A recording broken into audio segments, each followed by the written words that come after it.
வணக்கம் நேயர்களே. அதாவது தேர்தல் 2026க்காக தமிழக வெற்றி கழகத்தினுடைய தலைவர் விஜய் பல்வேறு இடங்களுக்கு சென்றார். அப்பொழுது பார்த்தீங்கன்னா தமிழகம் முழுவதும் அவர் செல்லும் இடங்களில் அளவுக்கு அதிகமான கூட்டங்கள் வருவதை நாம் காண முடிந்தது. இது தேர்தலை முன்னோட்டி நடந்த சம்பவம் என்றாலும் அதற்காக மக்கள், அதாவது இளைஞர்கள் முதல் பெரியவர்கள் வரை, அதுவும் குறிப்பாக பெண்கள் என ஏராளமானோர் கூடினார்கள். அந்த கூட்டத்தை கண்டு மற்ற அரசியல், திமுக கூட்டணியும் சரி, அதிமுக கூட்டணியும் சரி, பாஜகவும் சரி, அனைத்து கட்சிகளும் அப்படி ஒரு தடுமாற்றத்தில் இருந்தன என்றே கூறலாம். அந்த அளவிற்கு மிக சரியான கூட்டம். இந்த கூட்டம் உண்மையிலேயே அது அரசியலுக்கு பயனுள்ளதாக இருக்குமா இல்லையா என்பதை சொல்வதற்காக நம்மிடையே வழக்கறிஞரும் சமூக ஆர்வலருமான முத்துசாமி அவர்கள் வந்திருக்கிறாங்க. அவங்க கிட்ட இது குறித்து நாம் கேட்போம். வணக்கம் சார். வணக்கம்.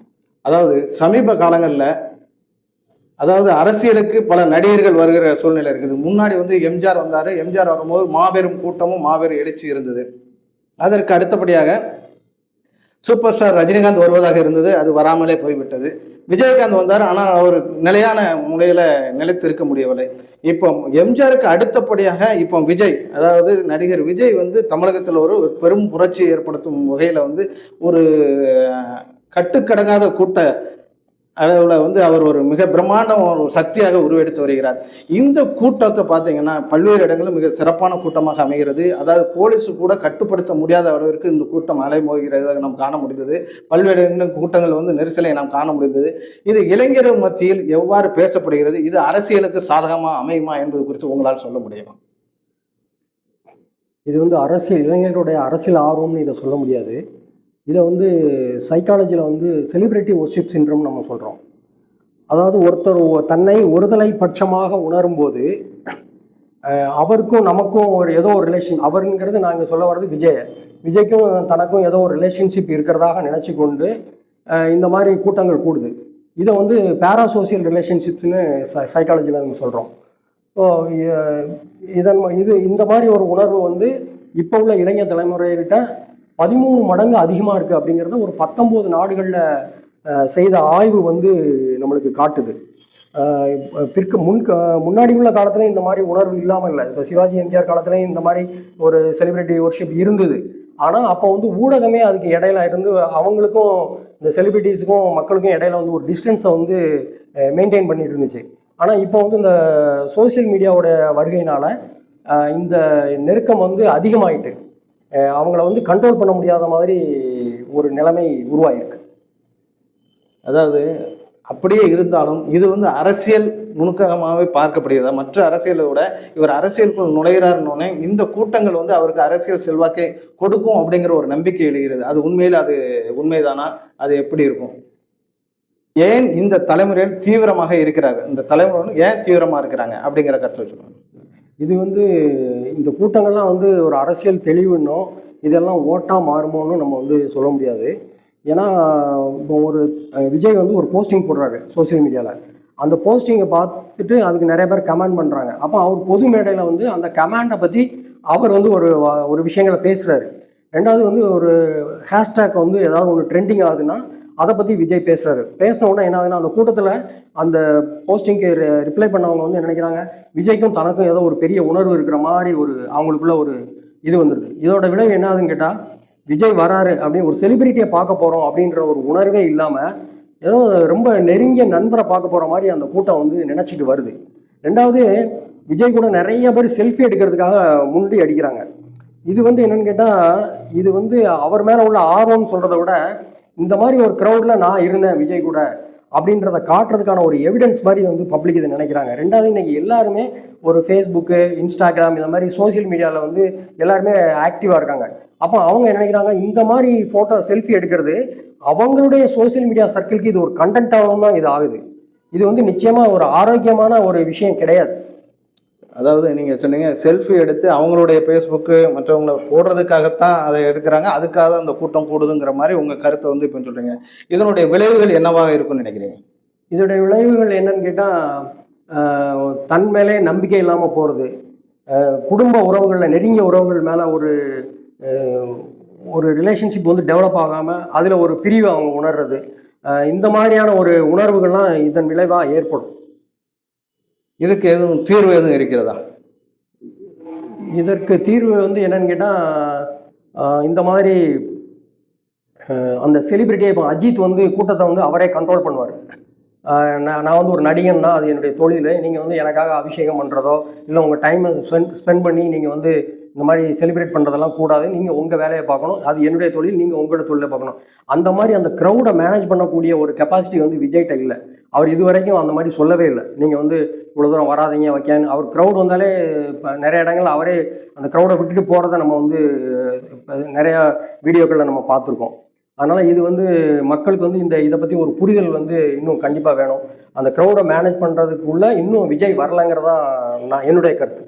நீங்கள் சொன்னதில் ஒரு விஷயம் ஏற்றுக்கலாம். இன்னொன்று வந்து அஜித் வந்து அரசியலுக்கு வரலை, அவர் கூட்டம் வேணும் வேண்டாங்கிறது அவருக்கு தேவையில்லாத இதாக இருக்கலாம். ஆனால் இப்போ விஜயை பொறுத்தவரை அரசியலுக்கு வந்திருக்காரு.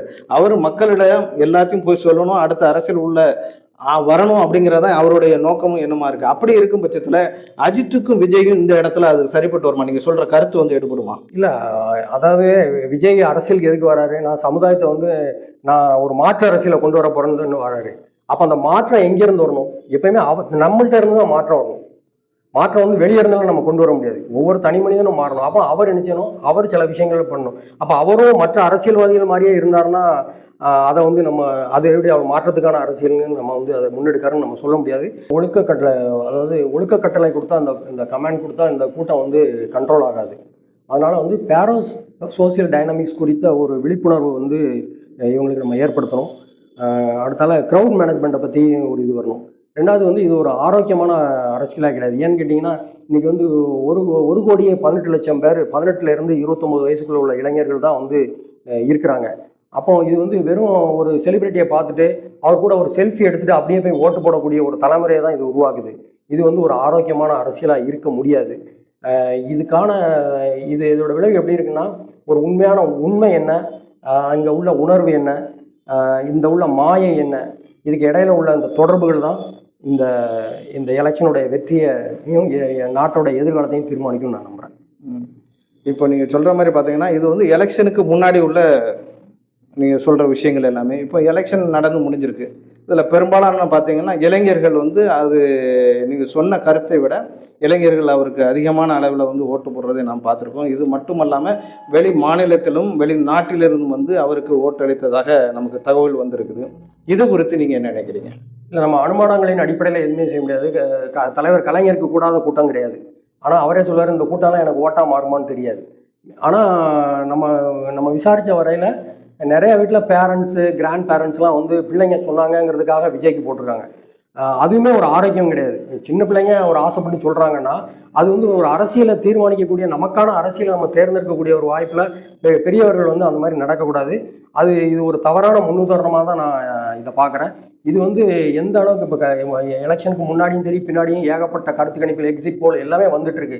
ஆனால் எல்லாமே 4ஆம் தேதி தான் இதுக்கான ஒரு முடிவு தெரியுமே ஒழிய யாராலையும் இதற்கான இப்படி தான் இருக்குங்கிறத யாராலையும் ப்ரிடிக்ட் பண்ண முடியாதுங்கிறதா ஒரு உண்மையான கருத்து. சரி, உங்கள் கருத்துப்படியே வச்சுக்கலாம். இதுவரைக்கும் நடந்த சம்பவங்களை பார்க்கும் பொழுது திராவிட கட்சிகளை பொறுத்தவரை மக்களிடம் வந்து பணத்தை கொண்டு சென்றதாக பெருமிதமாக கூறப்படுகிறது. அப்பம்லாம் எந்த இளைஞர்களோ எந்த குழந்தைகளோ இவருக்கு ஓட்டு போடுங்க அப்படிங்கிற சொல்கிற வார்த்தைகளே கிடையாமல் இல்லாமல் இருந்தது. ஆனால் இந்த முறை மட்டும் விஜய்க்கு வந்து போடணும் அப்படிங்கிற சொல்கிற விஷயம் வந்து அது நல்லதாக ஏன் ஏற்றுக்கொள்ளப்படவில்லை? இது ஒரு இதாக நினைக்கிறேன். அந்த காரணத்தை நீங்கள் சொல்ல முடியுமா? இல்லை, இப்போ இந்த அரசியல் களத்திலே கருத்தியல் புரட்சி செய்கிறது ஒருத்தர் இருக்கார். உங்களுக்கே தெரியும், தலைவர் சீமான் வந்து கருத்தியல் புரட்சி பண்ணிகிட்டு இருக்காரு. ஆனால் விஜய் வந்து பார்த்தீங்கன்னா இது வந்து கவர்ச்சி அரசியல் தான். இது எம்ஜிஆர் ஜெயலலிதா அம்மாவுக்கு எப்படி இருந்ததோ அதே மாதிரி இது ஒரு கவர்ச்சி அரசியல் தானே ஒழிய இதில் வந்து கருத்தியல் எதுவுமே இல்லை. இன்னும் நிறைய இடங்களில்